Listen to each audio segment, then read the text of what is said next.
Item ಯಾವುದೇ ಇರಲಿ try ಮಾಡಿ Aachi chicken masala. Aachi chicken masala. BJP ಪಾಳ್ಯದಲ್ಲಿ ಅಗೇನ್ ಒಕ್ಕಲಿಗ ಲಿಂಗಾಯತ ಸಮುದಾಯದವರನ್ನ ಸೆಳೆಯೋ ಪ್ರಯತ್ನ ಆಗ್ತಾ ಇದೆ ಅಂತ ಇದೇ ವಿಚಾರಕ್ಕೆ ಸಂಬಂಧಪಟ್ಟಂತೆ ಬಿಜೆಪಿ ಪಾಳ್ಯದಲ್ಲಿ ಅತಿ ದೊಡ್ಡ ಶಕ್ತಿ ಪ್ರದರ್ಶನಕ್ಕೆ ಪ್ಲಾನ್ ಆಗ್ತಾ ಇದೆಯಂತೆ.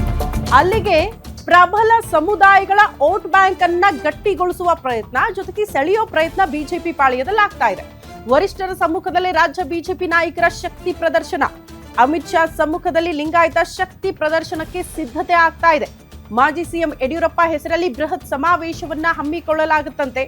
ಮೇ 9ರಂದು ಚಿತ್ರದುರ್ಗದಲ್ಲಿ ಬಿಎಸ್ ಯಡಿಯೂರಪ್ಪನವರ ಅಭಿಮಾನೋತ್ಸವ ಸಮಾವೇಶ.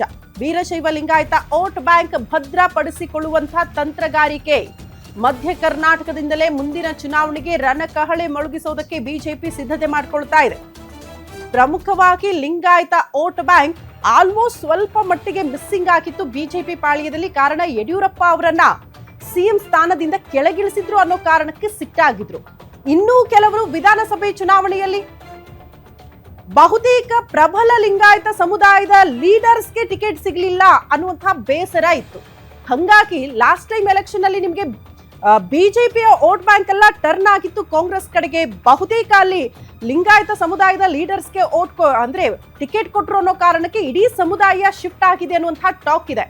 ಹಂಗಾಗಿ ಈಗ ಅಗೇನ್ ಯಡಿಯೂರಪ್ಪನವರ ಅನಿವಾರ್ಯತೆ ಪಕ್ಷದಲ್ಲಿ ಕಾಣಿಸ್ತಾ ಇದೆ. ಅವರ ಹೆಸರಲ್ಲೇ ಒಂದು ಸಮಾವೇಶ ಮಾಡಿಸೋದು, ಅವ್ರನ್ನ ಮುಂದಿಟ್ಕೊಂಡು ಲಿಂಗಾಯತ ಸಮುದಾಯದ ವೋಟ್ಗಳನ್ನ ಮತ್ತೆ ಭದ್ರಪಡಿಸ್ಕೊಳ್ಳೋದು, ಸೆಳೆಯೋ ಪ್ರಯತ್ನ ಈಗಿನಿಂದಲೇ ಬಿಜೆಪಿ ಪಾಳ್ಯದಲ್ಲಿ ಆಗ್ತಾ ಇದೆ ಅನ್ನೋದ್ರ ಡೀಟೇಲ್ ಸಿಗ್ತಾ ಇದೆ.